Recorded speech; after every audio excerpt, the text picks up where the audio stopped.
Bueno, bienvenidos y bienvenidas a un nuevo encuentro de nuestro programa Sin Trincheras, donde tratamos de recorrer un poco la biografía, la identidad, la subjetividad política, por qué un dirigente o una dirigente elige una orientación, un afecto, una ideología, un poquito de psicología si es posible.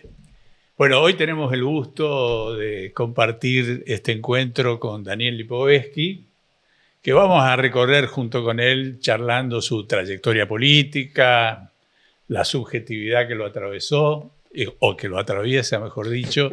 Así que desde ya agradecido, Daniel, por participar de este programa. Gracias a vos, Ariel. ¿Cómo estás? ¿Todo bien? Bien. Digamos que sin entrar en detalle, claro, sí, por supuesto. Evadiéndonos de la realidad que no está tan bien, ¿no? Claramente, ¿no? No está bien, y la verdad que es preocupante e inédita desde mi punto de vista, desde el clima político. Nunca viví algo así. No, te diría que si querés, y es una comparación que no debería ser, porque en definitiva este es un gobierno elegido de forma democrática, te diría que la dictadura, podemos decir, ¿no? El momento donde de alguna manera se vivieron tanta violencia verbal, que en la dictadura fue mucho más que eso, claramente, ¿no? Obviamente. Con el terrorismo de Estado. Pero sí un momento de un gobierno que además tiene... Claramente es un gobierno filo autoritario. Algunos podrían decir que saquemos la palabra en la parte filo. Y por el otro lado, por supuesto,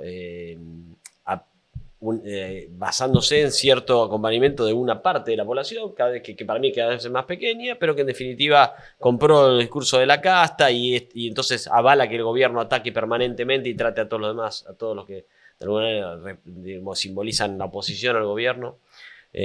Con ataques violentos.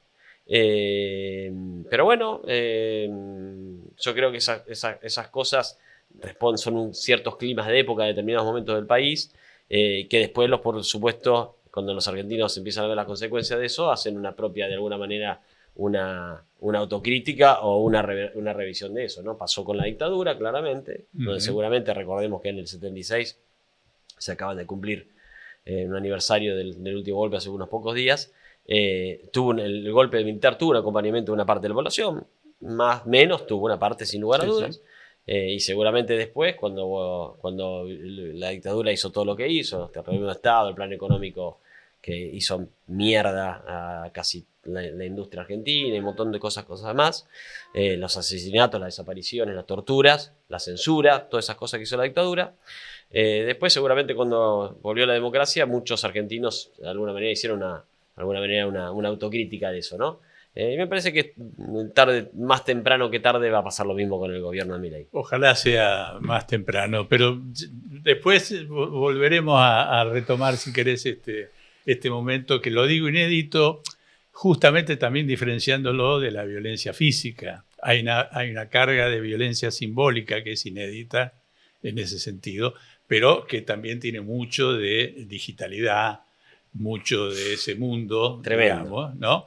Y por supuesto no tiene la sangre que implicó la dictadura. Más allá de la represión que hemos visto en las marchas de los jubilados en los últimos miércoles en el Congreso, ¿no? Absolutamente. Bueno, volviendo, nacido en La Plata. Así es. Nacido en La Plata. Hace muchos años ya. Bueno. Contame el clima familiar, el clima político, ¿qué te acercó, tus primeros contactos e imágenes con la política, y cuál era el clima en tu hogar? Bueno, en mi hogar, en mi casa siempre se habló de política. Mi viejo fue un militante de la política de siempre, desde muy joven.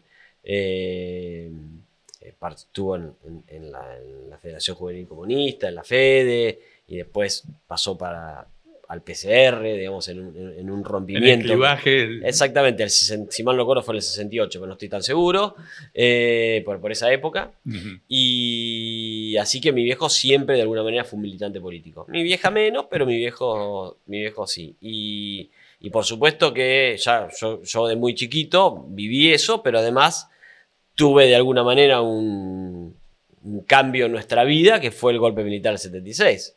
Porque... Que te agarra muy joven. Sí, muy yo jovencito. tenía 9 años.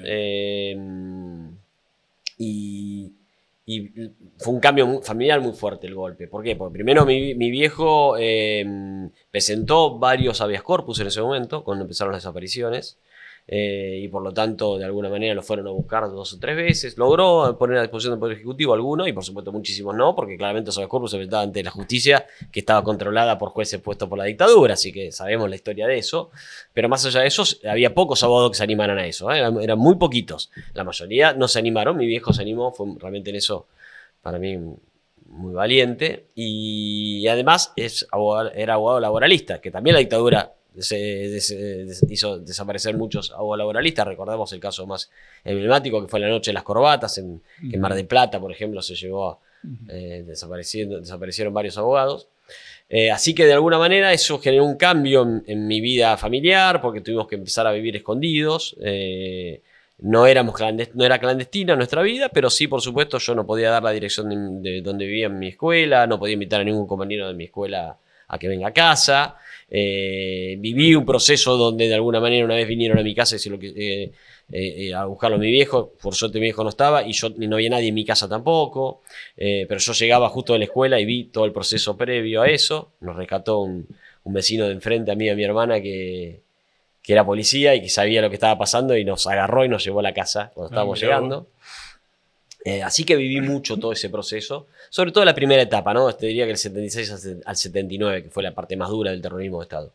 Así que siempre viví política y siempre me apasionó. De chico me apasionó, siempre fui muy lectora, siempre leía, me gustaba leer el diario, así que leía las noticias políticas. Y después ya un poquito más de adolescente, en el 82, ya en mi colegio secundario, yo fui al Colegio Nacional de La Plata, que es como el Colegio Nacional Buenos Aires, depende de la Universidad Nacional de La Plata, al igual que el nacional de acá, que depende de la UBA. Y en el 82, todavía en plena dictadura, decidimos armar el centro de estudiantes, también escondidos, con muchísimo miedo. Imagínate, no teníamos 14, yo tenía 14 años, pero lo armamos muy previo, pero sí lo hicimos. Y después, cuando volvió la democracia, ya armamos definitivamente los centros de estudiantes. Y bueno, tuve de alguna manera el honor, una alegría de ser el primer presidente de estudiantes del centro del retorno a la democracia. Así que mira. Ya viví la experiencia de joven de esas cosas, ¿no? O sea, muy activo y ya, sí. arrancaste. Ya te diría, cuando volvió a la democracia, yo ya militaba y fui presidente del centro de estudiantes. Fue una experiencia muy linda. Que siempre la recuerdo, porque fue de alguna manera el primer rol de representación que tuve, que fue representar a mis compañeros de colegio y además armar ese centro, ¿no? Por ejemplo, hoy el centro de estudiantes del colegio sigue teniendo la misma sede dentro del colegio que conseguí yo cuando fui el primer presidente, cosas que de alguna manera fueron muy fundacionales, por supuesto que tenían que ver con el retorno del proceso democrático, ¿no? ¿Y había debate político en tu casa, en tu hogar, o había mucha armonía o mucha coincidencia? No, sí, a ver, te diría que el que más debatía era yo, por ejemplo, ¿no? A mí por ejemplo, yo cuestionaba algunas posiciones de mi papá, y que tenía que ver con el PCR, digamos, que con algunas coincidía y otras que no. Pero recuerdo una muy fuerte que nos pasó ya era más grande ahí, ¿no? Ya en el 89, cuando el PCR apoyó a Menem en esa elección del 89, y yo le cuestionaba, y después lo siguieron acompañando un poco, y yo le cuestionaba y decía, pero ¿no está acompañando un gobierno con un neoliberal, con un plan? Porque la primera etapa de Menem, ¿te acordás, no? Con Bungibor, todo eso. Así es. Y bueno, nada, ese debate me lo acuerdo porque fue un debate muy fuerte. Pero en general, era un clima de armonía. Claro, porque el PCR apoya en el 89, apoya a Menem. Apoya. Sí, así es. El PCR en realidad tuvo una posición siempre cercana al peronismo, ¿no? Digámoslo, pues yo me acuerdo que fue quien el partido estuvo en contra del golpe militar del 76, cuando muchos partidos de izquierda no lo estuvieron. Y después tuvieron posiciones siempre de alguna manera. Después, por supuesto, que eligieron camino, yo lo perdí de vista, porque eso yo me enteraba mucho por mi papá, que me contaba, por supuesto. Así es. Pero creo que fue el PCR con una cierta simpatía hacia el lópezreguismo. Sí, no sé. No Ellos, sé si conoces esa sí, etapa. ellos lo acusaban de eso, me acuerdo de los críticos. Los críticos lo acusaban al PCR de eso. El PCR decía que en realidad ellos se pusieron, por lo menos como estaba mi viejo, estamos Sí, hablando, sí, yo sí, tenía por 10 supuesto, años, por supuesto. menos 7. Por supuesto. Estamos hablando del año 75. Sí. Decían que no, que en realidad ellos tenían esa posición porque defendían el proceso democrático del gobierno de Isabel, que era elegido democráticamente, Claro. en contra del golpe que se veía venir, porque claramente ya en el 75 se hablaba todos los días del golpe posible que podía pasar, ¿no? ¿Y el debate vos lo establecías desde qué cercanía, desde qué identidad? Mira, yo en ese momento estaba, justamente quizá por influenciado por eso, muy cercano al peronismo, ¿no? ¿Te recordás por qué ese acercamiento?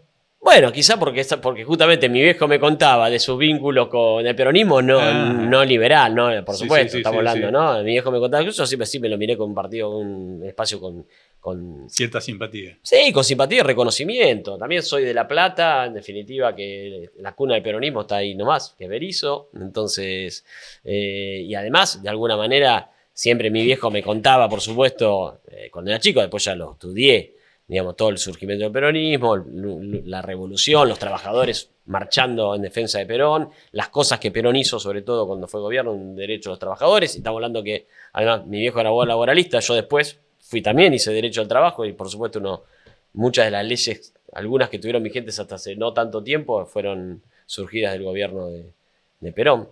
Así que en ese marco siempre tuve una visión positiva o cercana. Y sobre todo después, porque además yo en ese proceso, cuando estaba en la universidad ya estudiando Derecho, circunstancialmente lo conozco a Cafiero, Antonio Cafiero, que venía con la renovación del peronismo. Estoy hablando del año 86. Cafiero viene de ser electo diputado nacional en el 85 por el espacio no oficial del PJ. Recordemos que el PJ oficial fue con Herminio Iglesias y Cafiero fue con el que era el Frente Renovador de ese momento. Y ahí circunstancialmente yo lo conocí por algunos compañeros míos que eran de la JUP en ese momento en la facultad. Y ahí empecé a tener un vínculo con Antonio, me pareció un tipo espectacular, porque además sobre todo por todo lo que simbolizaba, las cosas que te contaba. Mucha experiencia de vida. Mucha experiencia. Así que de ahí también tuve un acercamiento. No tan profundo. Después la vida me llevó que después, varios años después, ya después de recibido, terminé trabajando con Antonio Cafiero. Fuiste asesor de él desde el 94 hasta el 2003. Así que imagínate, ahí ya laburé con él. Pero antes yo ya lo conocía de esta experiencia, digamos, ya más militante. Claro, claro. Mirá, ¿y tu primer votación es 85 o 87? 85. 85. 85. O 87. No, 87. 87. Y lo voté a Cafiero. ¿Te generó la aparición de Alfonsín, te generó alguna simpatía o no?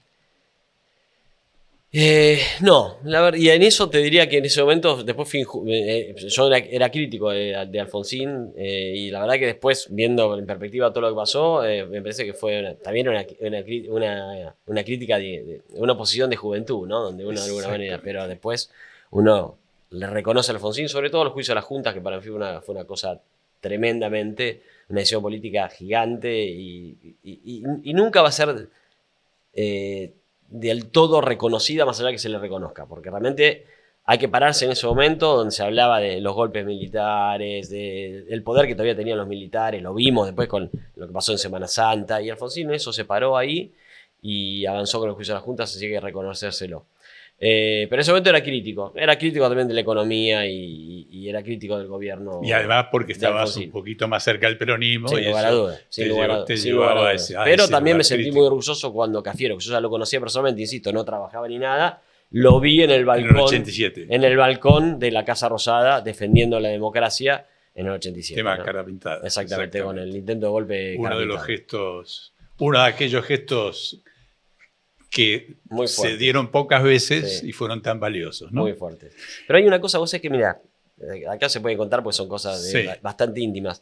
Era tan fuerte el impacto de la posible vuelta de un golpe de Estado, que había no sé si te acordás que había un programa en Canal 13 que se llamaba Compromiso, que eran comunitarios. Sí. Y en un momento hacen un unitario donde, una historia donde eran unitarios todas las semanas, que o sea los lunes, si mal no recuerdo la noche.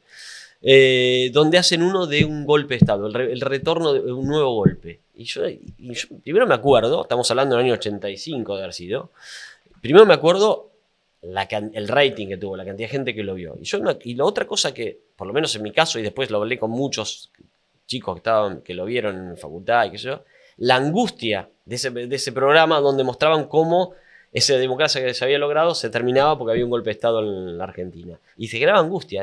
Fue tan duro lo que se vivió en la dictadura que cuando uno porque a veces ahora, yo lo veo con mis hijos, no vivieron esa etapa. Entonces a veces les parece, más allá que saben lo que pasó y todo, no la vivieron. No hay vivencia. Ahora, yo me acuerdo viendo ese programa y terminé el programa, estaba con una angustia tremenda, decir esto puede pasar en la Argentina. Entonces, más aún, valorar lo que hizo Alfonsín en ese proceso. El programa jugaba con esa posibilidad. Jugaba que era una ficción, estamos hablando de ficción. Pero una ficción movilizaba, que realmente movilizante, y aparte una ficción que podía ser real. Todavía en ese momento, ya habían sido 2 años, si mal no recuerdo, del retorno a la democracia, claro. Todavía se jugaba con la posibilidad de que vuelan los milicos.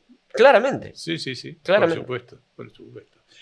Y yendo a esa ligación tuya con Cafiero y 94-2003, asesor. Sí, asesor.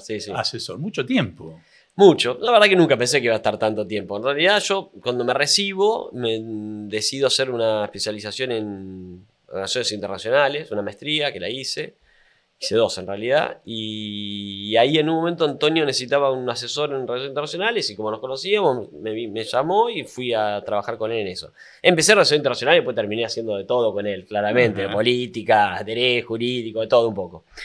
Pero lo más interesante de ese proceso, más allá de estar tanto tiempo con él, fue que él tenía una posición crítica hacia el menemismo.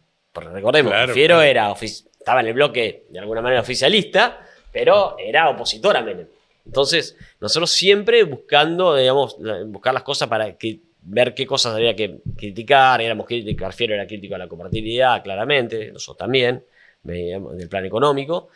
Y eso también de alguna manera me enriqueció desde el punto de vista de mi formación política. Yo lo valoro mucho porque claramente no me hubiera gustado para trabajar con un legislador en ese momento que defendía un plan económico que, en mi opinión, iba a terminar mal, como terminó pasando, como ¿no? terminó ocurriendo. Y también lo ayudé, él escribió un libro ahí hoy debería ser actual. Lo ayudé ahí con un libro que creo que se llama El peronismo que viene, se llama, que escribió Cafiero, y que realmente planteaba justamente que el peronismo que viene, el camino no era el modelo neoliberal, claramente, ¿no? Obviamente. Y te diría que algunas cosas, seguramente Cafiero no le gustaba, porque no se llevaba muy bien con Cristina, pero de todas maneras, algunas cosas del peronismo que viene fueron aplicadas sobre todo por la primera etapa de Néstor. Sí. Yo siempre pensé que en la elección, en la competencia interna de Cafiero-Menem, ¿sí? 88, que para mi gusto Cafiero comete el error de elegir a De la Sota y no elegir a la parte más orgánica, si se quiere. Creo que si hubiera elegido otro vice y no De la Sota, hubiera elegido alguien del aparato sindical, la posibilidad de ganar era mucho mayor que haberse quedado encerrado en el núcleo exclusivamente renovador en la fórmula. Siempre lo pensé, no sé si alguna vez lo... Mira, lo hablé con él algunas veces. La verdad que para él te diría que fue la derrota más dolorosa de todas las que tuvo, ¿no? Tuvo varias. Por supuesto, en política todos hemos tenido derrotas dolorosas, así que no es que es el patrimonio de uno solo. Y él me explicaba lo de la Sota, diciendo, bueno, De la Sota venía de ganar en Córdoba, en una elección que nadie creía que le iba a ganar, y él había ganado, venía de ganar, y entonces, bueno, y era del interior, y él representaba el peronismo bonaerense, y entonces quiso buscar algo del interior. Él igual lo que más se criticaba de ese proceso fue que le dio más tiempo a Menem del que en realidad estaba acordado. Pues recordemos que esa interna que se hizo en julio del 88 estaba pactada primero, si mal recuerdo, para marzo. Y cuando llega la elección de marzo, era una interna revolucionaria que la organizó Cafiero, ¿no? Cafiero quería democratizar el peronismo, ¿no? Nunca el peronismo fue una interna de ese tipo. Así es. Y pensamos que antes se resolvían esas convenciones, se mataban. Me recuerdo todo lo que pasó el peronismo, que llevó de alguna manera a la derrota en el 83. Y él me decía que cuando llega marzo o antes de marzo, viene Menem y le dice, mirá, no llego. Claro, Menem no tenía nada, el aparato del PJ lo manejaba Cafiero. No llego, dame más tiempo. Y bueno, ¿cuánto querés? Mayo. Bueno, listo, te doy mayo. listo, está bien, yo quiero que esa interna se haga, lo van a mayo. Se acerca mayo, no conseguía armar en todo el país como quería armar, le fue y le pidió julio. Y él dijo, no, bueno, listo, si no me das, si no me haces, me voy para afuera. Y él no quería, porque justamente lo que quería era democratizar el peronismo. Y él privilegió el aparato partidario, por supuesto, creyendo que iba a ganar la interna cómodamente. Sí. Pero privilegió eso. Y le dio tiempo, y después, por supuesto, que Menem, que era muy vivo y era un hombre absolutamente carismático, muy carismático, de alguna manera logró, digamos, ganarle muy bien, con mucho margen, a pesar de que Cafiero manejaba las estructuras. Creo que por parte del carisma, también es cierto que Cafiero justamente tuvo un costo para mí de estar cerca de Alfonsín en ese momento cuando fue el intento de golpe de Estado, porque la gente estaba muy enojada con Alfonsín. Recordemos que ya la economía venía muy mal. Sí, claro. Y bueno, toda esa confusión hizo que en definitiva el ganador... La renovación no se impusiera. Y ganó Menem, y bueno, la historia ya la conocemos. Bueno, un pasaje que me resulta así atractivo desde el punto de vista de tus sensibilidades políticas y tus afectos es el pasaje, decime si hago bien, cuando vos dejás de trabajar con Cafiero, no sé si de modo rápido e inmediato vas a trabajar con Michetti. Sí. Bien. Sí. Esa transición, contame ¿Cómo se dio? ¿Qué te pasó? No, bueno, tiene que ver con... A veces en los análisis de políticos se soslaya o se deja de lado las relaciones personales. Y yo soy convencido que las relaciones personales son importantes en la política, así como que también las características personales de cada uno son importantes cuando uno toma decisiones. Se han escrito muchos libros sobre la toma de decisión y que tiene que ver con historias y vivencias personales de la persona, amén de la ideología, ¿no? Así es. Por eso siempre supe que Milei iba a ser un desastre, porque lo conozco y lo tenía contra yo y sabía que... Por vivencias personales. Y por sus propias características, claro, sabía que iba a terminar haciendo lo que está haciendo. Y ahí en ese marco, viste que conté que justamente que yo hice una maestría en Relaciones Internacionales. Bueno, esa maestría la hice con Gabriela. Yo ahí la conocí a Gabriela, fue compañera mía. Gabriela, perdón, Michetti. para ubicarme, que trabajó con Aullero ella. Bueno, la conocí en ese proceso. Justo en ese momento, en el momento más progre de Gabriela. En ese momento ella trabajaba con Aullero. Tenía vínculo con Carlos Aullero, gran dirigente, hay que recordarlo, muy recordado. Y nos hicimos muy amigos. Gabriela todavía no había tenido un accidente, incluso. Y bueno, y en ese marco mantuvimos esa relación personal durante todo ese proceso.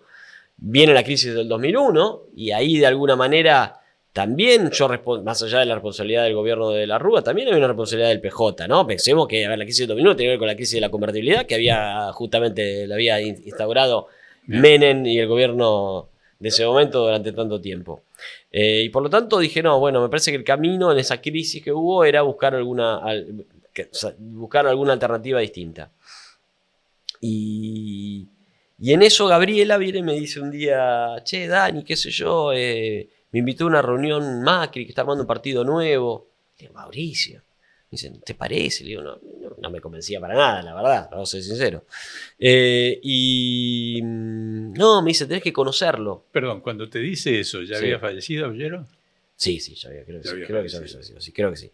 Tenés que conocerlo. Bueno, me dice, voy a hacer una reunión en casa. Me dice, bueno, una reunión con varios. Macri en ese momento se dedicaba a eso, hacía reuniones en casas. Estamos hablando, si mal no recuerdo, 2002. Plena crisis, la Argentina muy mal. Bueno, y voy ahí, lo conozco. La verdad que me cayó bastante bien, digamos, una reunión muy de nada, de social. Pero bueno, quedó ahí. Y el año siguiente vienen las elecciones a legisladores en la ciudad. Macri arma su partido, que era Compromiso para el Cambio. En ese momento pues fue el PRO.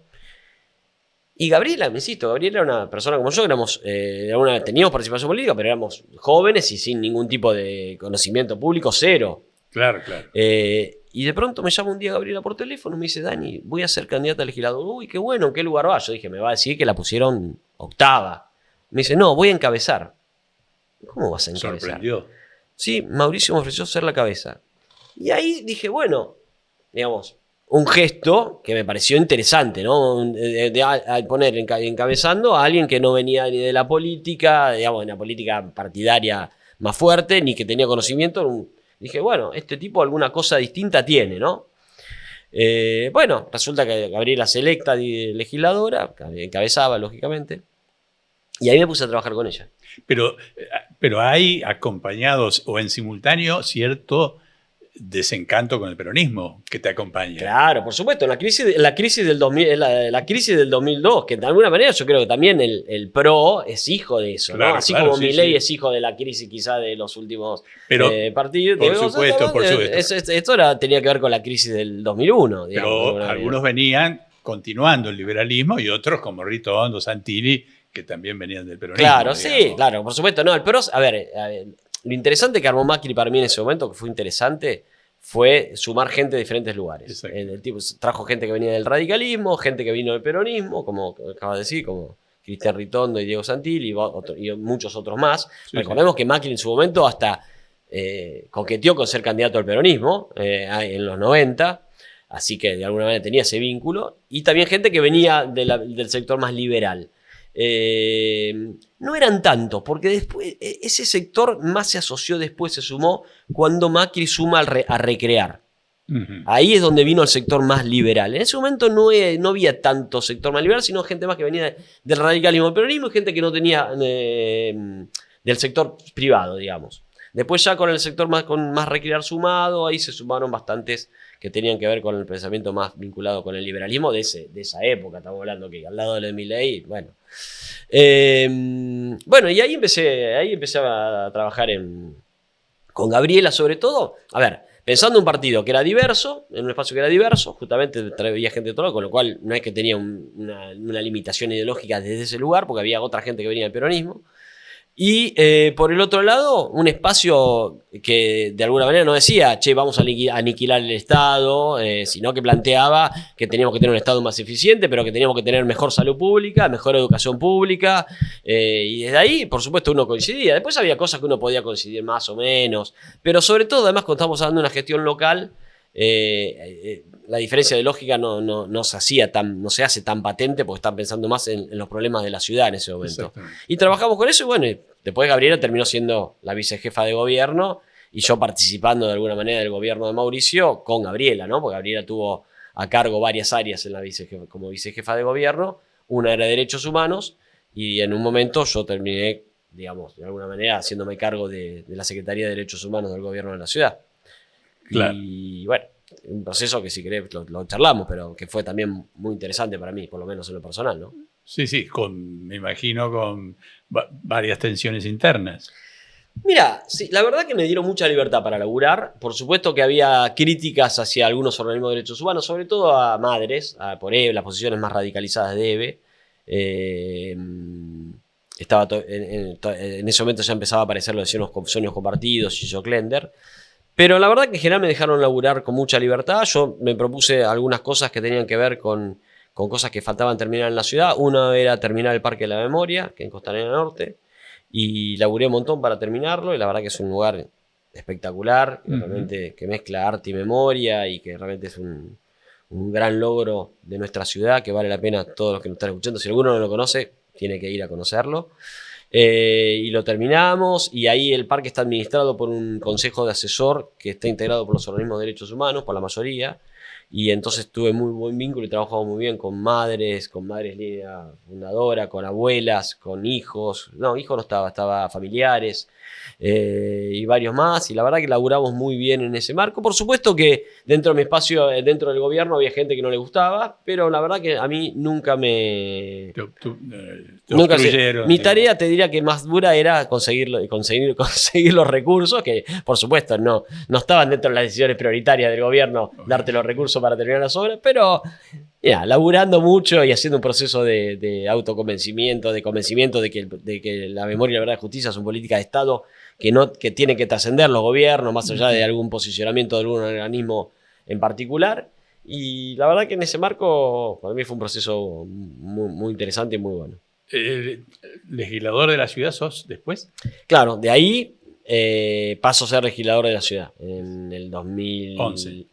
En 2011 me ofrecen ser candidato a diputado a legislador y acepté porque yo la verdad que siempre me gustó el rol de representación. Y así que fui electo legislador. Iba en un lugar bastante posible que no entre, que fue 15, estaba en la lista, está bastante atrás, pero hizo en ese momento el PRO hizo una elección muy buena y metimos 16, así que entró 16, así que entré. Y bueno, y ahí ya de alguna manera me involucré más con lo legislativo, ¿no? Claro. Y fue una buena experiencia también lo legislativo. Porque después haces nacional y provincial. Claro, digamos, te diría que soy de los pocos, debe ser el único que integró 3 poderes legislativos distintos, en tres jurisdicciones distintas además, ¿no? La ciudad, la nación y la provincia. Exactamente. Cada uno con sus particularidades. Pero la legislatura porteña tiene algunas cosas muy interesantes. Primero, por supuesto, que al ser unicameral te permite cierta posibilidad de poder avanzar con legislaciones mucho más fácilmente, porque es una sola cámara. Y después, porque además tienes, digamos, más allá de lo legislativo, que siempre, sin lugar a dudas, es importante, siempre tiene una participación que tiene que ver con reconocimientos a ciertas políticas o a ciertas personas. Y ahí trabajamos mucho, por ejemplo, con los sobrevivientes del Holocausto. Yo reconocía a muchos de los sobrevivientes de la Shoah que se habían ayudado a construir también la memoria sobre eso, contando sus historias en charlas en las escuelas o escribiendo libros, y los reconocí, trabajamos mucho con eso. También reconociendo a otras figuras, incluso ahí lo conocí personalmente a Facundo Manes, porque yo lo reconocí como profesional destacada de la ciencia, es un hombre que en ese momento todavía no estaba tan involucrado en la política. Y después, por supuesto, todo lo que tiene que ver con lo legislativo, ¿no? Así que fue una buena experiencia también para mí.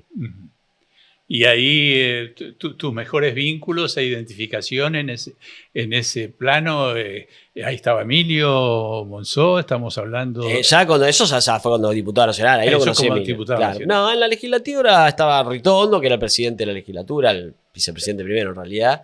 Sí, siempre vinculado yo más con el sector más vinculado con el peronismo, ¿no? Sí, claramente. Claro. Más vinculado con el peronismo.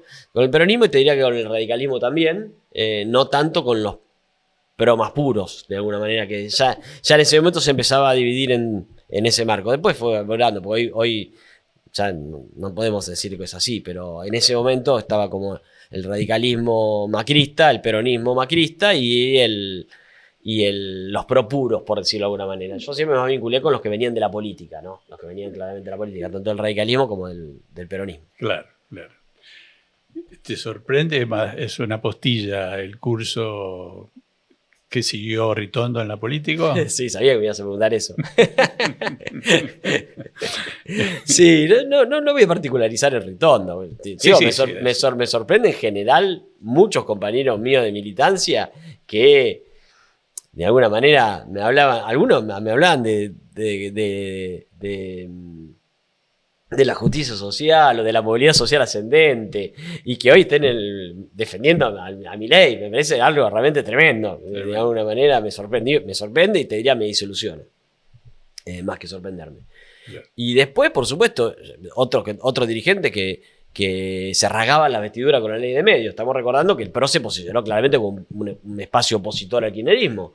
Criticábamos la ley de medios, y ahora tenés un presidente que todos los días ataca al periodismo y te calla la boca. La verdad, ¿dónde están tus valores? Bueno, eso realmente sí, más que de sorprenderme, me ha desilusionado, pero de alguna manera yo creo que Milei ha ayudado, ¿sabes qué?, a pasar un tamiz político e ideológico, ¿no? Hoy va quedando mucho más claro cómo piensa cada uno. Antes quedaba un poco difuso, ¿viste?, en las cosas de esto que te digo, ¿no? Bueno, sos o no estás a favor del kirchnerismo, entonces estás en el otro lado y podés estar juntos. Bueno, hoy quedó claro que me parece que las diferencias ideológicas son más patentes, y también, por supuesto, eso hace que cada uno tenga más claro dónde pararse, dónde está, y también me parece que espero que la gente empiece a valorar la coherencia, que no es un valor que en general la gente valore, pero que en definitiva, si uno quiere tener dirigentes que sean buenos representantes de la voluntad popular,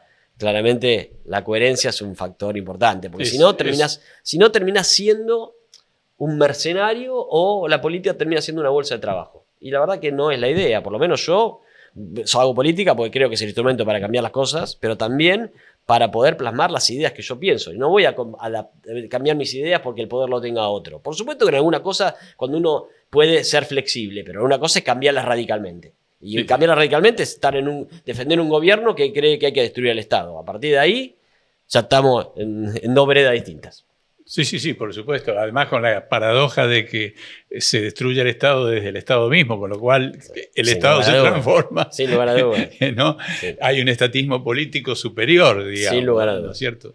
Pero creo que es una deuda de la política cierta coherencia. Sí, es una deuda. Y cierta cuota de sinceridad. Sí. Digo, cierta cuota, ¿no? Sí, a ver, yo fui diputado oficialista, así que tengo razón y yo me tocó, por supuesto, pertenecer a un espacio político colectivo, defender cosas que uno no estaba totalmente de acuerdo y las tengo que defender. Pero siempre tienes un límite, qué sé yo hubo ciertas cosas y decía, mira, acá soy crítico. Por ejemplo, hoy recordábamos, no sé con quién hablábamos, la foto de Vudú. Yo no estoy de acuerdo de nada con Vudú, la verdad. No estoy de acuerdo y si estuvo condenado, está condenado. Pero la foto de él cuando lo sacan en pijama, si mal no recuerdo, sí. Estuvo mal y yo lo critiqué públicamente. Y estaba en el gobierno. Yo creo que fui el único en mi espacio que lo criticó públicamente. Porque estaba mal, esas cosas no se hacen. O no pararse frente al intento de golpe de Estado en Bolivia que hubo contra Evo Morales. Yo tampoco tengo ninguna cosa, ni lo conozco a Evo, no tengo ninguna cercanía con nada. Nunca hablé con nadie. Ahora, cuando en el Congreso se debatió si había que repudiarlo o no, yo dije, muchachos, esto hay que repudiarlo. Y me senté, hay una foto muy, muy buena que estoy yo solo en el espacio del sector donde estaba el PRO, votando frente a todo el resto de los espacios que votaron repudiando el golpe de Estado, menos mi espacio político. Hay cosas que uno tiene que marcar diferencias. Después hay otras cosas que uno puede decir, bueno, mirá, la verdad no estoy de acuerdo, pero por alguna cuestión uno lo puede acompañar. Pero hay ciertos valores, como es la defensa de la democracia o la dignidad personal, que ahí... Digamos, hay que establecer algún límite firme. Claramente. Sí, sin duda. Hay negociaciones tolerables, comprensibles. Todo lo hemos hecho en diferentes espacios, también seguramente el peronismo lo ha hecho, los militantes del peronismo, todos de alguna manera cuando toca ser oficialista a veces tenés que tragarte algún sapo, por decirlo de alguna manera, defender alguna cosa que uno no está tan de acuerdo. Cuando uno es legislador, además, con decisiones que no las tomás vos, porque en definitiva se toman en el Poder Ejecutivo muchas veces. Y vos no participás de esa decisión, pero ya cuando te las bajan, y si vos sos oficialista, podés decir, che, mirá esto, que podés cambiarlo, podés mejorarlo. Yo logré muchas veces en muchos proyectos que me dio el Poder Ejecutivo mejorar las leyes, pero de ahí a cambiarlas radicalmente es muy difícil, porque la decisión política la toma el presidente de alguna manera y no el Poder Legislativo, sobre todo en ese marco, ¿no? Y en ese clima político y en esas negociaciones, más allá de que lo fueras, ¿tuviste que exagerar el antikirchnerismo? ¿Lo tuviste que exagerar por climas políticos que invitaban a hacerlo? No, yo no. Me han criticado por eso. Yo no, en general no. No, pues yo siempre pensé... ¿Pero te sentís o te sentiste o te seguís sintiendo antikirchnerista? Sí, me siento que, sí, por supuesto, me siento crítico del gobierno. Crítico. No, yo no. Los anti es una porquería, digamos, así nos han llevado. Ahora entonces quieren que todo, digamos, ahora el antimileísmo tiene que ser, no se genera, no se construye. Yo criticaba cosas del kirchnerismo que no estaba de acuerdo. No soy anti de nada. Te diría que de alguna manera... Yo toleraría que fueras antimileísta, yo soy crítico a mileísta y te diría, mira, el otro día en un programa dije una frase que después me salió a pegar, porque yo dije que este gobierno era peor que el kirchnerismo. Y me decían, pero ¿cómo? ¿Qué sé yo? El kirchnerismo gobernó 12 años. Pues le digo, bueno, a ver, si querés para hacer una comparación más seria, comparemos los 15 meses del kirchnerismo, primero, frente a los 15 meses de Milei. Y la verdad que claramente es 100 veces peor, así que bueno, nada. Para dar un ejemplo en el sentido contrario, el Cuervo Larroque dijo que Macri era Roosevelt al lado de Milei. Eso dijo Larroque. Exactamente, ya tenés como ejemplo. Bueno, o que Sapsay salga a decir ni Cristina se atrevió a tantas cosas. Ni Cristina, claramente esto es un gobierno desastroso. A eso prefiero con lo inédito que te decía al comienzo. Pero uno trata de ser en eso, volviendo a lo de la pregunta, yo trato de ser lo más ecuánime dentro de lo posible. Hoy hablábamos justamente veo muchos hablando sobre el tema del proceso que tiene Cristina hoy en la Corte, ¿no? Y he escuchado dirigentes de los libertarios diciendo, bueno, pero en realidad si 10 jueces antes dijeron que estaba condenada, no puede ser que ahora 3 jueces, ya está, numéricamente está, y entonces 3 jueces no pueden no condenarla. Digo, no funciona así el sistema judicial, para que lo entiendan todo, no funciona así el sistema judicial, se funciona por instancias. Hay un montón de casos donde hubo primera instancia, segunda instancia y hasta tercera instancia, hubo casación, que tomaron una decisión y después la Corte tomó otra y es válido porque la Corte es la última instancia de todas. Entonces, y la Corte no está obligada a seguir lo que siguieron los demás. Por lo tanto, no hay análisis numérico. Y después, por supuesto, que hoy la Corte actual tiene un miembro que te diría que casi es... no es legal que esté sentado ahí donde está sentado. Entonces, de García Mansilla, exactamente. Ni te digo si el Senado rechaza el pliego en la sesión del jueves 3 de abril, que espero que lo haga, porque en definitiva, si eso ocurriera, es cualquier fallo que tome que firme García Mansilla va a ser nulo, en mi opinión. Entonces, porque un juez que del Senado lo rechazó no puede seguir en su cargo, ni siquiera porque haya sido designado en comisión por decreto en base a este artículo de la Constitución que claramente no está destinado a lo que acaba de hacer Milei. Y no estoy hablando de que Cristina deba o no estoy tomando posición a favor o en contra de Cristina. Y es donde no hago antikirchnerismo. No es que celebro que pase eso. Pero las personas tienen que ser juzgadas conforme a derecho y con todas las instancias y también con jueces que de alguna manera hayan cumplido todo el proceso de designación que establece la Constitución. Si no, le exigimos cumplimiento de la Constitución cuando somos oposición y cuando somos oficialismo defendemos cualquier cosa. No, volvemos al tema de la coherencia, ¿no? Obviamente. No es según me convenga o no, sea me toque a mí o te toque a vos. Así es. Yo confieso mi opinión de que hoy políticamente el adversario principal es el mileísmo y además sin duda y además porque hay un clima internacional obviamente que es gravísimo, digamos, ¿no? Con el líder, con Trump a la cabeza, con lo cual me incomoda, confieso, no me incomoda la crítica al kirchnerismo, porque no solamente porque yo tengo muchas críticas para hacer, mayor o menor medida que otros, pero a veces la posición del centro te obliga a exagerar a que hay dos extremismos de igual equivalencia. Y políticamente tenés que decirlo. Hablo de, por ejemplo, alguien que me cae políticamente bien y lo valoro, Emilio Monzó. Entonces vos forzás que haya dos extremismos, digamos, porque tenés que ocupar el centro. Claro. ¿Sí? Y ahí se pierde de vista si uno define que hay un mal principal. Y en tal caso habrá un mal menor, que sería el kirchnerismo para algunos. ¿Cómo te ubicas ahí? Está bueno lo que decís. Lo que pasa es que eso ya es un análisis, pararse de eso que es verdad, que uno a veces tiene tendencia a decir, che, ¿a qué público le hablas? ¿No? Esto es muy de comunicación más política. ¿A qué público le hablas? Y es cierto que los del centro te hacen una situación particular. Pero la verdad que yo creo que no. Yo no prefiero pararme hoy justamente si vos ves mi comunicación en general, yo primero está gobernando el mileísmo, no está gobernando el kirchnerismo, en primer lugar. Por lo tanto, claramente el que está generando lo que está pasando en el país lo genera el gobierno que está gobernando hoy, que es Milei.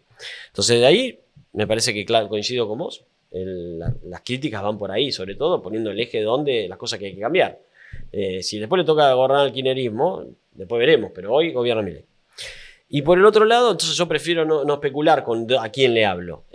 Sí creo que, por supuesto, nosotros lo podemos plantear yo le planteo a la gente, y espero que varios también coincidan con eso, en que los cambios que el país necesita, porque sin lugar a dudas, el voto del 2023 fue un voto de cambio. Los cambios que el país necesita no los representa ni Cristina, en mi opinión, que ya gobernó, le tuvo la oportunidad de hacerlo 12 años, con Néstor, ¿no? Ni por supuesto que Milei tampoco. Por lo tanto, hay que pensar en nuevas propuestas de construcción, que seguramente tienen que ver con que haya cambios de las cosas que hizo mal el kirchnerismo y haya cambios con las muchísimas cosas que ha hecho mal el mileísmo. Y el macrismo incluido. Y el macrismo, claro. Bueno, hoy te diría que al PRO se ha convertido en el socio no querido de Milei y por lo tanto están como casi juntos. Yo no estoy ahí, claramente, ¿no? Y me parece que eso es lo que hay que proponerle. La gente tarde o temprano va a buscar otras alternativas. Y en esa búsqueda de alternativas, seguramente estoy pensando en esa construcción donde seguramente muchos dirigentes del peronismo que están en la misma, porque claramente lo vemos hoy lo que está pasando en la provincia de Buenos Aires, ¿no? Donde hay una profunda interna entre varios sectores del peronismo. Me parece que ese marco lo que viene es eso, es tratar de proponer alternativas de cambio a la gente que no sean las que las que gobernaron antes, que fue el kirchnerismo y el macrismo y el mileísmo. Entonces de ahí me parece que hay que construirlo y no hay que exagerar, digamos, que no somos los extremos. No somos claramente los extremos, pero lo importante para mí es que somos los que planteamos un camino distinto de cambio de la Argentina. Hoy está cerca, creo, está cerca de Larreta. Sí, de Horacio, en la ciudad, bueno, yo soy de la provincia, como dijimos, soy nacido en La Plata, pero bueno, he vivido acá en la ciudad, por supuesto. Y Horacio es uno de los dirigentes que eran del PRO, o son del PRO, no sabemos cómo decirlo, que fue de origen dijo que el camino de Milei era el equivocado, lo dijo desde el principio, igual que yo, te diría que no hubo muchos, pero fuimos de los que lo dijimos claramente. Y no nos equivocamos, sin lugar a dudas, estoy convencido que no nos equivocamos. Y ahí, por supuesto, lo conozco hace muchos años, cuando yo te contaba que fui secretario de Derechos Humanos, mi secretaría dependía de Horacio, y realmente Horacio en ese marco me ayudó un montón en las cosas, justo cuando tenía que laburar para conseguir los recursos, Horacio me ayudaba, es un tipo que tiene valores. Cristina se lo reconoció, ¿recordás?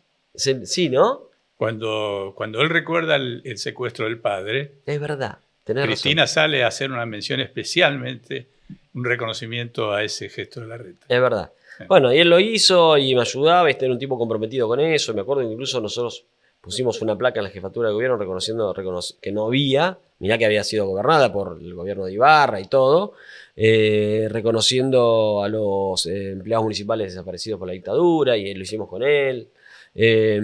Así que en definitiva tengo mucha cercanía con él, y después porque realmente lo conozco, sé cómo labura. Y en una gestión local vos necesitas un tipo que realmente labure muchas horas, porque la ciudad de Buenos Aires es gigante, por un lado, pero es, digamos, y con mucha gente viviendo, pero es un distrito chico desde el punto de vista geográfico. Por lo tanto, para ocuparse de todas las cosas que tiene, necesitas un tipo que se conozca la ciudad, que la recorra, que esté atrás de los problemas y que gestione bien. Y eso me parece que Horacio tiene un valor, ¿no? Creo que es una fuerza de él reconocida, me parece, sí. la capacidad de gestión. Sí. Ahora, acompañando la capacidad de gestión, más allá de una recriminación que él recibe respecto de exagerar, voy a poner, los negocios inmobiliarios o con una dosis excesiva, por así decirlo, ¿crees que pudo haber habido algo de eso? No lo sé. Mirá, a ver, la realidad que siempre a todas las gestiones en general, no solamente en la ciudad, sino lo vemos en las grandes ciudades, en La Plata hay también hoy un problema importante con el tema de las urbanizaciones, hay cuestionamientos a las decisiones que se toman cuando se deciden urbanizar. Por supuesto, ¿por qué? Porque hay negocios atrás.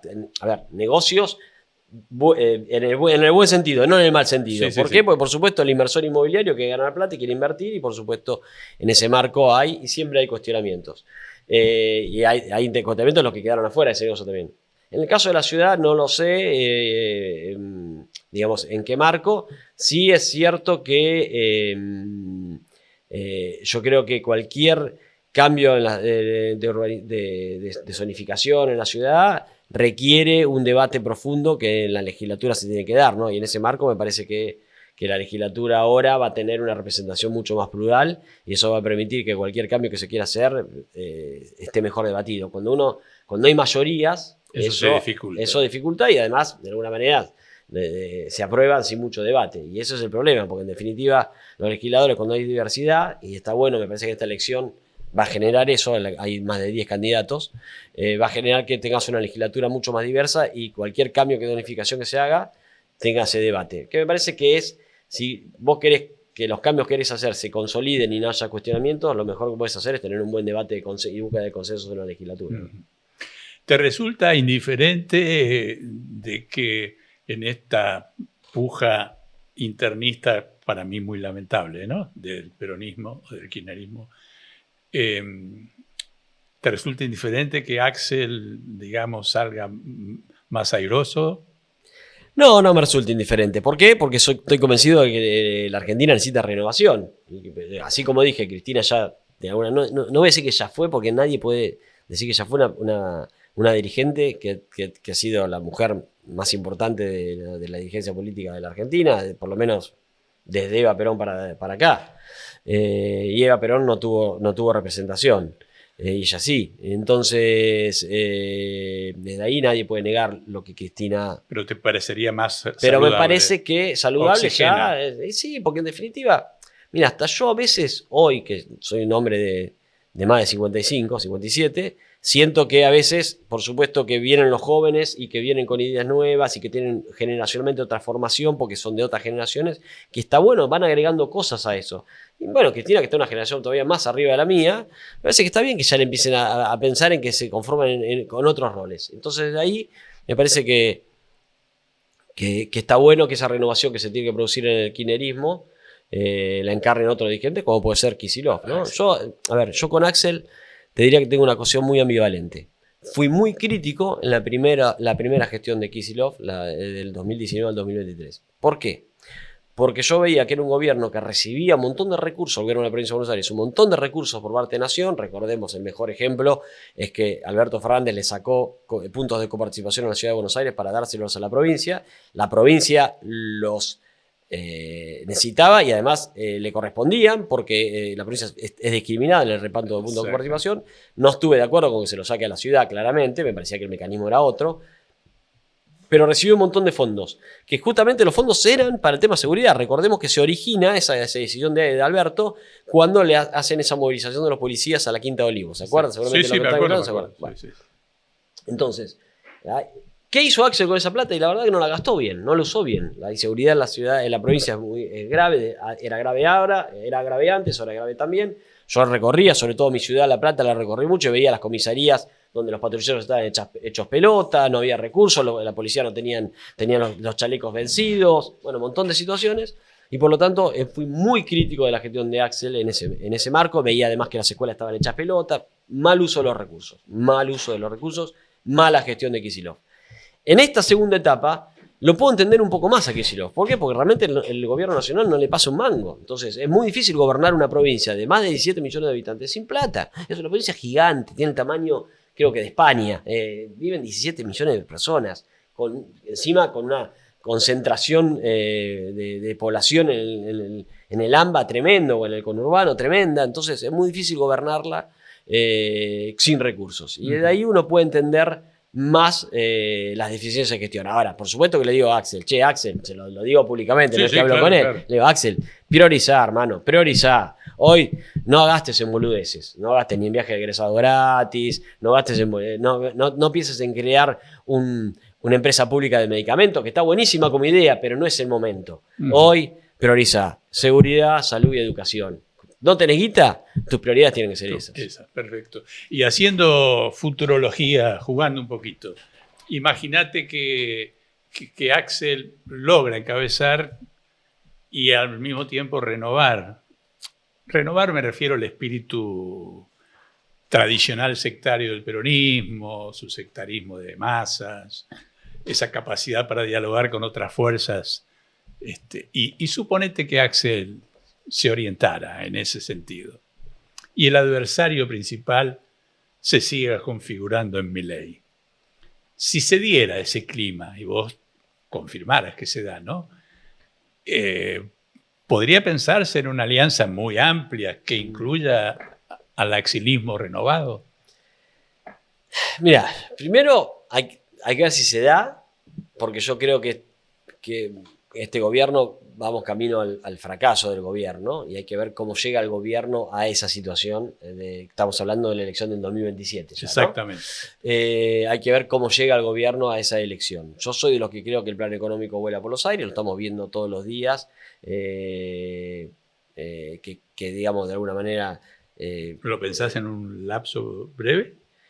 No lo descartaría. No lo descarto porque es un gobierno además que, justamente porque no tiene consenso, no tiene, este gobierno te diría que el único salvavidas que tiene, o los únicos airbags que tiene ante los golpes, ante los choques, es la baja de la inflación y el cierto acompañamiento de mucha gente que valoró eso. pero después no tiene otra cosa, porque por supuesto ha generado, desde la política, ha roto todos los puentes, ha atacado a todo el mundo, ha maltratado a un montón de gente, ha maltratado a los propios, ¿no?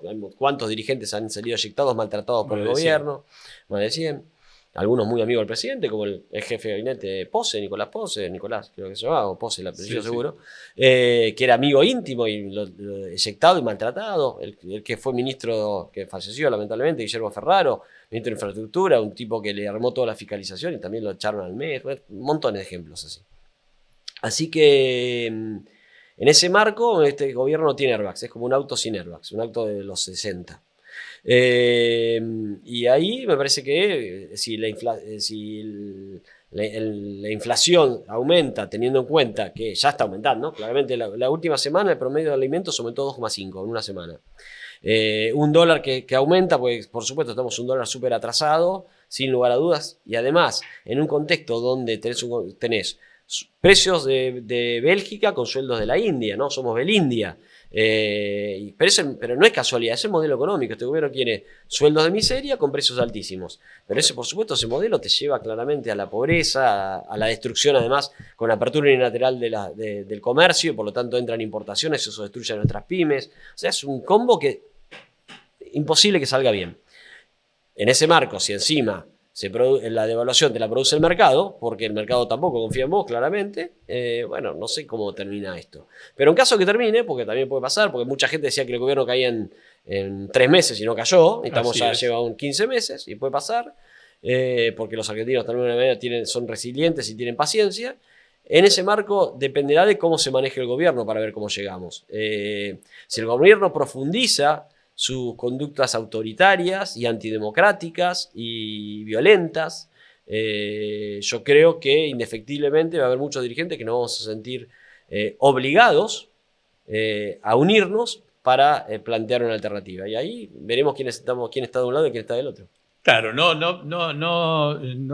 haces una definición previa, digamos, que excluya a otro si se da en esas condiciones.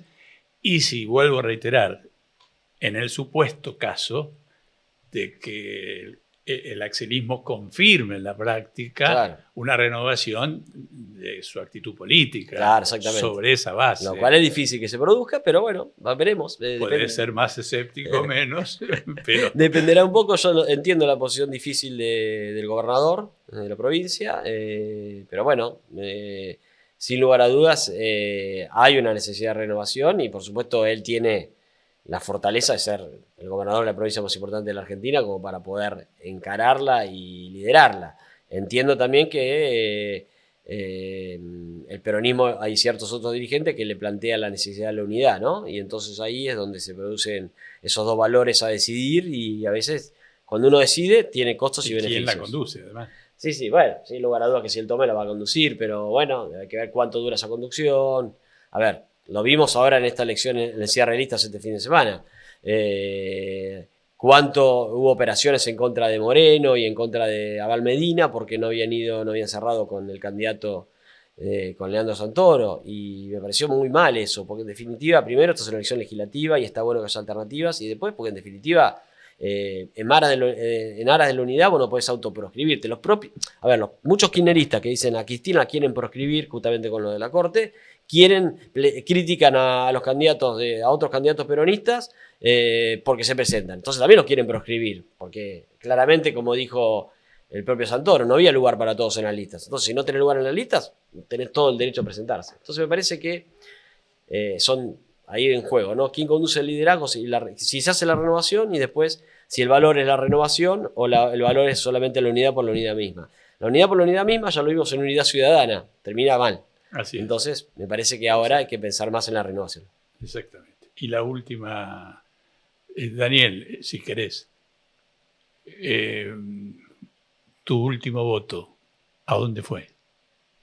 No, bueno, primero voté Juntos por el Cambio. Porque el balotaje. En el balotaje, no, voté en blanco. Voté en blanco. De arranque dije que no iba a acompañar cuando casi todo mi espacio votaba a Milei.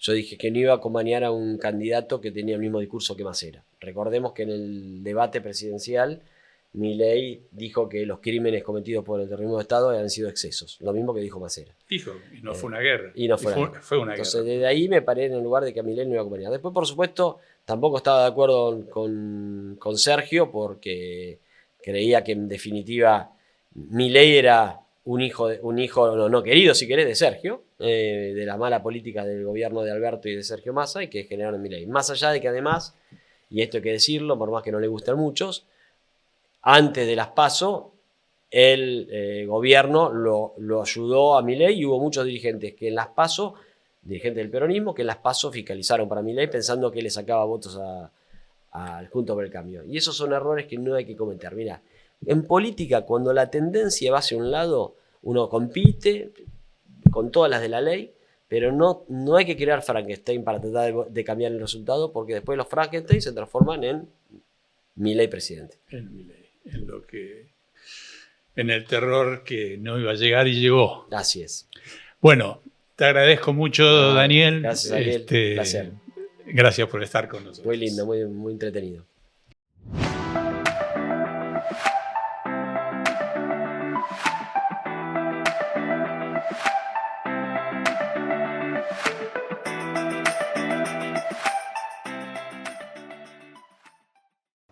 Hola Ariel, bueno, de nuevo aquí, saludos a ti, saludos a la audiencia.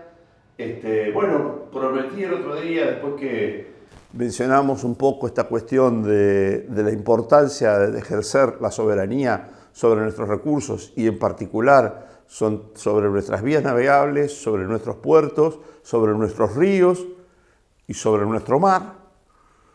Bueno, ahora vamos a hablar un poquito más específicamente de lo que significa la navegación y los puertos en la zona núcleo de producción de la República Argentina.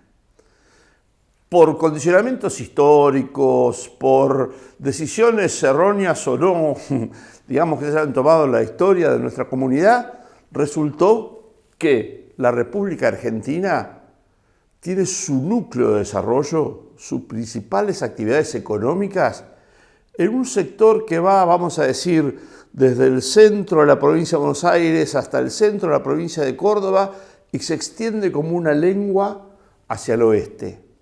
Ahí tenemos más del 70% del PBI de la República Argentina en sus principales actividades. Podemos agregar últimamente con más peso todavía las actividades mineras que están un poco más fuera de ese área, pero que a la larga, cuando queremos vincularlas con las posibilidades de exportarlos o cuando necesitamos vincularla con la necesidad de importar algunos insumos que aquí no se producen, tenemos que volcarla toda hacia la concentración donde están los principales puertos de nuestra República Argentina.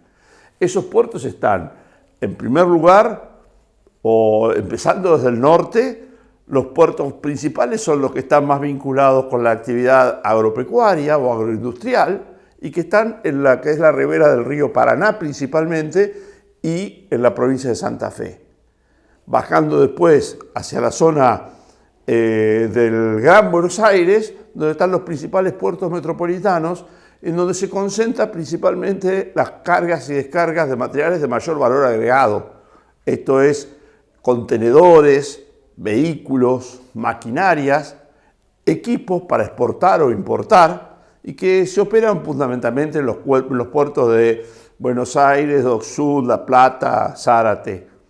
Y después están los puertos del sur de la provincia de Buenos Aires que tienen importante significación, como es el puerto de Mar del Plata, que es un puerto eminentemente relacionado con la pesca y la industria de la pesca y la importación de la pesca, como también alguna otra actividad industrial que se está realizando hoy, como por ejemplo el procesamiento de la papa y la exportación de ese producto, que también va en contenedores.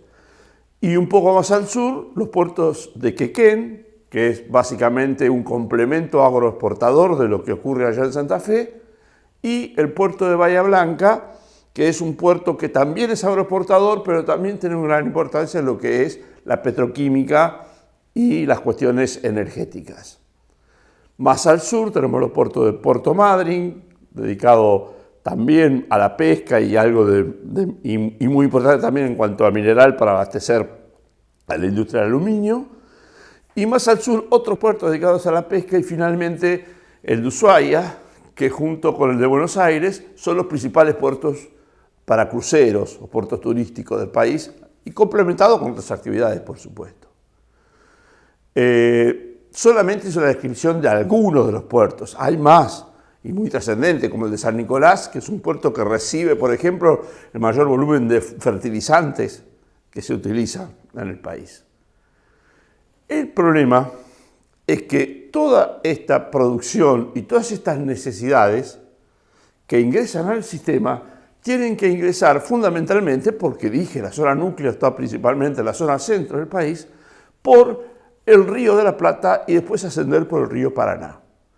Eso es una gran ventaja que tenemos como país, que tenemos ríos que penetran prácticamente hasta el corazón del continente y que son navegables en toda su longitud.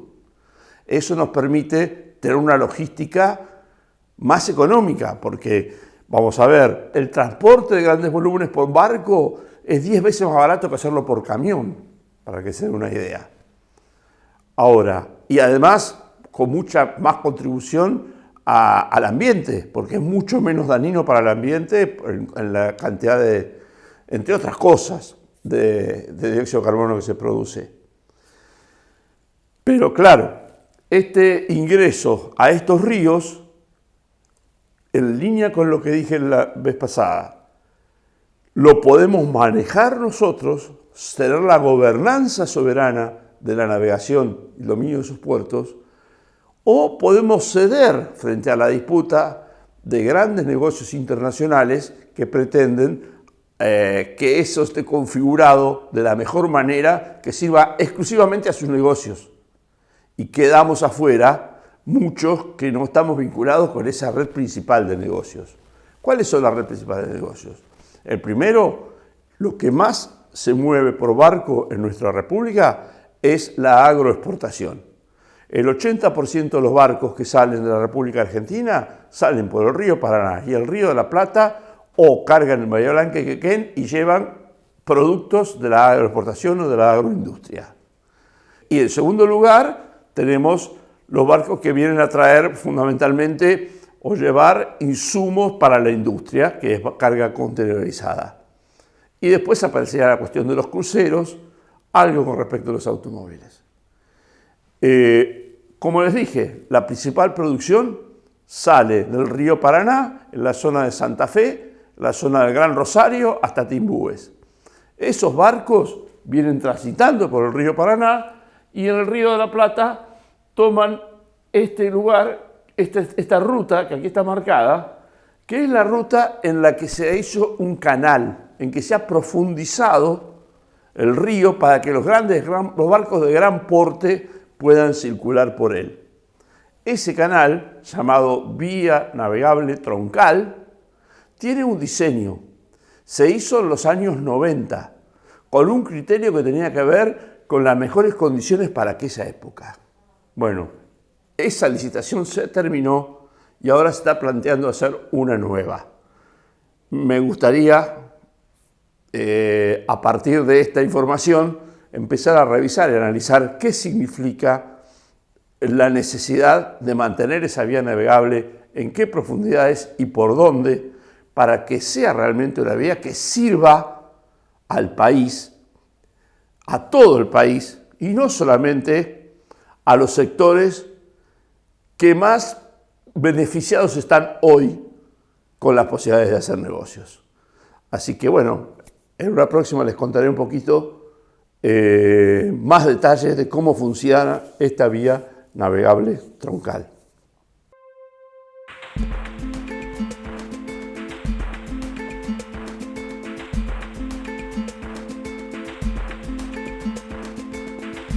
En mi cuerpo podés ver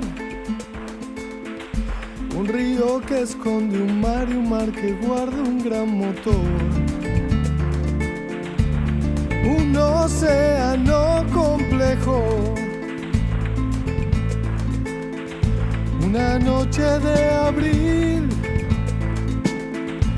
el teléfono sonó y de ahí salió tu voz.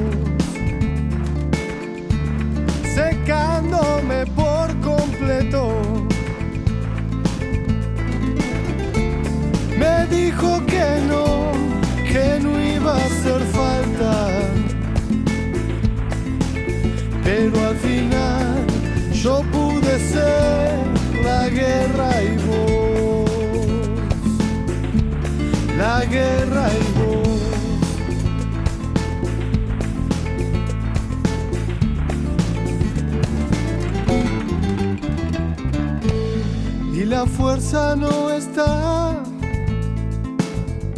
decidió apagar de a poco su luminaria obsesión de mover al mundo entero.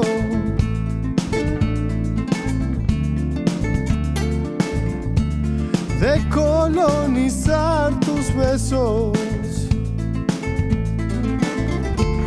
Me dijo que no, que ahorre mi tiempo,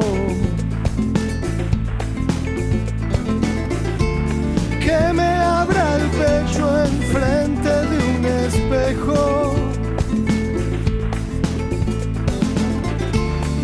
Ahí no hay amor, hay perros hambrientos y que no van a querer parar hasta comerse al sol. La guerra y vos, la guerra y vos.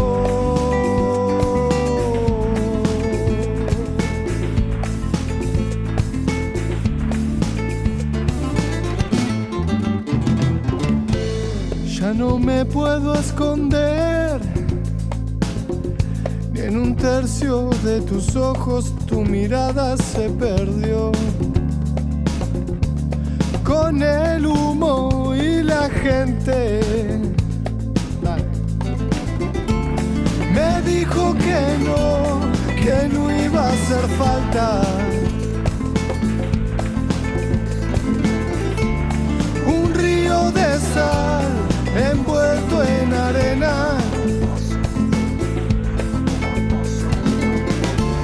Sabes encontrar mis lados ausentes, pero al final yo pude ser la guerra y vos, la guerra y vos.